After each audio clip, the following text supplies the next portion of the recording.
જય માતાજી મિત્રો, આજે આપણે જાણીશું સધીમાનો પવિત્ર ઇતિહાસ ભાગ જે શરૂ થાય છે પાટણથી અને પહોંચે છે કડાગામ સુધી। જય માતાજી મિત્રો, આજે આપણે જાણીશું સધીમાનો પવિત્ર અને ચમત્કારી ઇતિહાસ જે શરૂ થાય છે પાટણથી અને પહોંચે છે કડાગામ સુધી।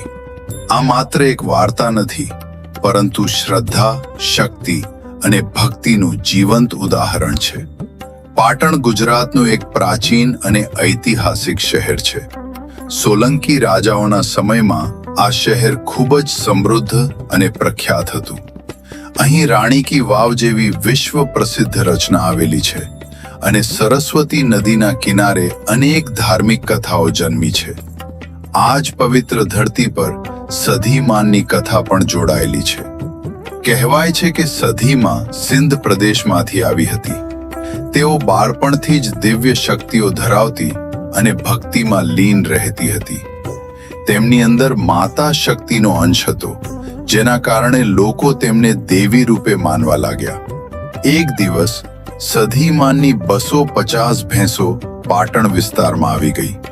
તેમને પાછી લેવા માટે સધીમાં પાટણ તરફ પ્રસ્થાન કરે છે। તે સમયના રાજા સિદ્ધરાજ જયસિંહને ખબર પડી કે એક શક્તિશાળી સ્ત્રી પાટણ આવી રહી છે। તેમણે સૈનિકોને આદેશ આપ્યો કે શહેરના દરવાજા પર તેમને રોકો। જ્યારે સધીમાં પાટણના દરવાજા પર પહોંચી ત્યારે સૈનિકોએ તેમને રોકવાનો પ્રયત્ન કર્યો, પણ સધીમાએ પોતાની દિવ્ય શક્તિ બતાવી। કહેવાય છે કે તેમના તેજ સામે સૈનિકો નબળા પડી ગયા અને દરવાજા પોતે જ ખુલ્યા।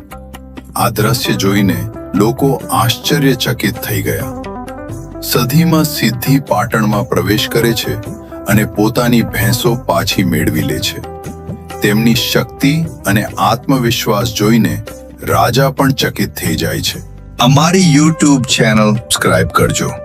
લોકો સમજવા લાગે છે કે આ કોઈ સામાન્ય સ્ત્રી નથી, પરંતુ એક દિવ્ય શક્તિ છે। સધીમાએ પાટણમાં બેસવાનું નક્કી કર્યું। તેમણે રાજાને કહ્યું કે મને અહીં સ્થાન આપો, જેથી લોકો મારી ભક્તિ કરી શકે। પછી સધીમાં સિંધ પરત જઈ પોતાની જવાબદારીઓ પૂર્ણ કરે છે અને ફરી પાટણ આવીને સ્થાયી થાય છે। અહીંથી તેમની ભક્તિનો પ્રચાર વધવા લાગે છે। સમય જતા લોકો સધીમાં પર અખૂટ શ્રદ્ધા રાખવા લાગે છે।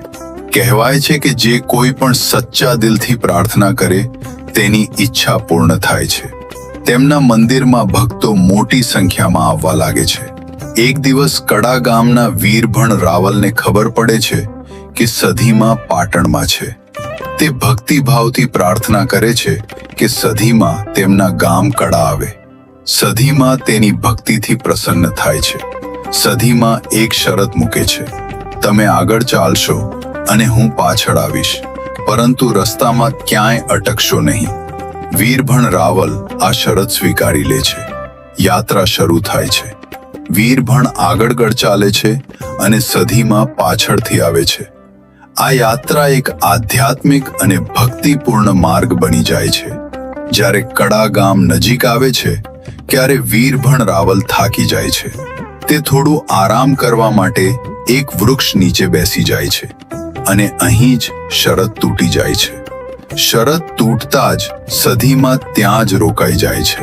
તે કહે છે કે હવે હું અહીં જ રહીશ, અને આ સ્થળ કડાગામ તરીકે પ્રખ્યાત થાય છે। આજે પણ કડાગામમાં સધીમાનું પવિત્ર મંદિર આવેલું છે। દૂર દૂરથી ભક્તો અહીં દર્શન કરવા આવે છે અને પોતાની મનોકામનાઓ પૂર્ણ થવાની આશા રાખે છે। અહીં પહેલા એક સૂકી રાયણનું ઝાડ હતું। ત્યાં સધીમાં બેઠા અને ત્યાંની સૂકી રાયણને લીલી કરી નાખી, એટલે તો સધીમાં આખા વિશ્વમાં પ્રખ્યાત છે। નવરાત્રિ અને અન્ય તહેવારોમાં અહીં વિશેષ ઉજવણી થાય છે। આ રીતે સધીમાનો ઇતિહાસ પાટણથી શરૂ થઈ કડાગામે પૂર્ણ થાય છે। આ કથા આપણને ભક્તિ, શ્રદ્ધા અને વિશ્વાસનો પાઠ શીખવે છે। જય માતાજી। તમને અમારો વિડીયો ગમ્યો હોય તો લાઈક, સબસ્ક્રાઇબ અને કોમેન્ટમાં જય સધીમાં લખતા જજો। જય સધીમાં।